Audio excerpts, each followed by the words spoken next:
So this video just be doing some environment thumbnails. These are great warm-ups. The actual time is only an hour and a half, so you can get a lot done.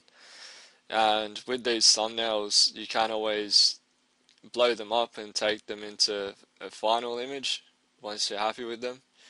Because ultimately, if the thumbnail looks good, the full detailed image is going to look good. So you're thinking about general read, composition, value breakup, and color if you're working in color.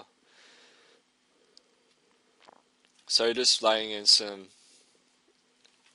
basic tone across the board, bringing in the lasso tool, which will be the clouds. Also created an action which creates a document with all these thumbnails set up, so you can experiment with that yourself and create your actions. Also have, thumbnails for cinematic or other dimensions that I regularly work with. So at this stage, thinking more about some basic shapes and being quite random, really. I want to get something down which will somewhat spawn ideas for the next stages as I begin to sculpt out the forms and add details and think more about, the story that's happening in each frame. I've been thinking about that more and more lately. It was a consideration I probably should have paid more attention to in the past, but I think about it a lot more now, and I think about a whole backstory to each frame, even if it's a simple story such as an explorer discovers some ancient ruins or something like that. But there's so many ideas that can then come from that simple idea, and that will really help you in your decision making for what's happening within the composition. And I also think it's valuable to think about, if you're designing an environment or anything like that, you think of perhaps it might be a video game. So for this first frame, I'm thinking, the basic idea that you're in this game and you're kind of trekking through this open world, and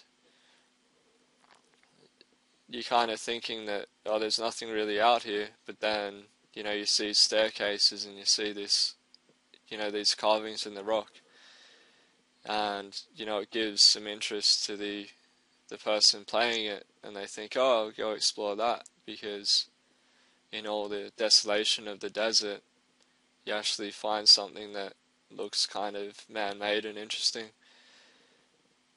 And so I've included stairs and things, and thinking about how the player might, navigate this area. And then, just really just letting my train of thought go along in the process. I don't have an idea set in stone from the start. It's more about exploring what works and what doesn't, and then just kind of trusting that I've been fed enough information over the years to come up with something interesting. And oftentimes it is just playing around and experimenting. So I might paint something in and think it was a good idea, and then once I actually have it painted, I think, this doesn't look right, it's not working.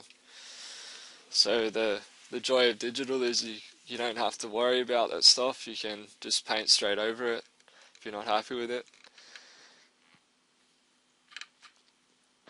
And another thing that will make your process much faster in this is to have all your keys hotkeyed, just as if you're playing a video game.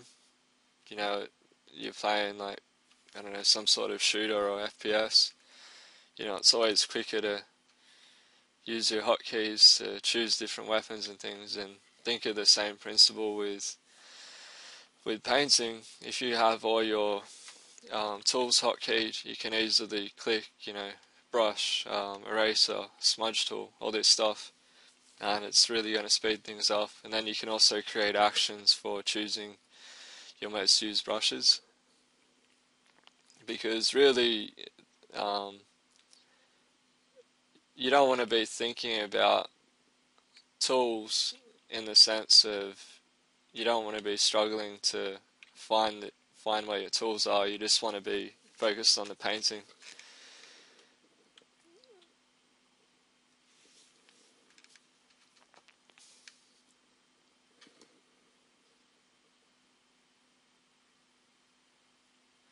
And yeah, keeping the values very similar at this stage, thinking about more general read and the elements within the page. And then once I have those established, I can think about where I want my focal point to be, and then, bring in more contrast and light and dark to that area. And generally your focal point will contain those lightest lights and darkest darks.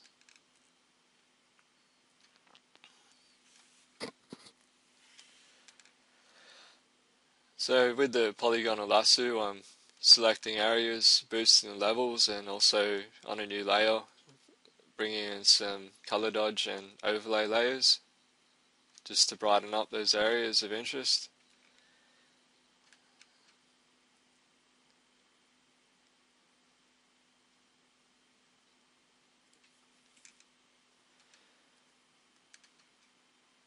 And then also things such as the sharpen filter, which will pop out details, and also color balance.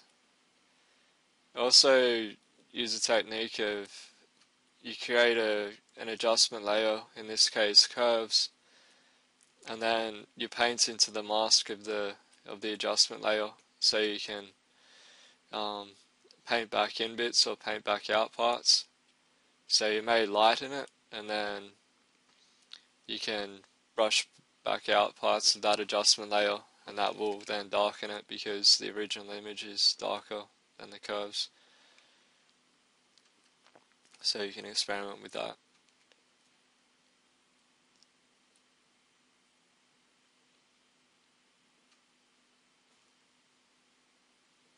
Yeah, the entire process, it only took an hour and a half. It's really not that long, and it does give me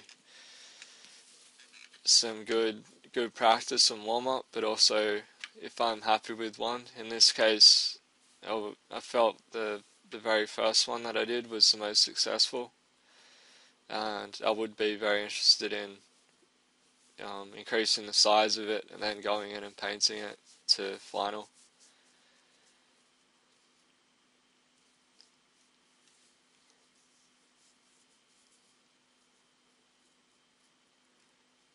So yeah, it's a fun process. You can try it yourself.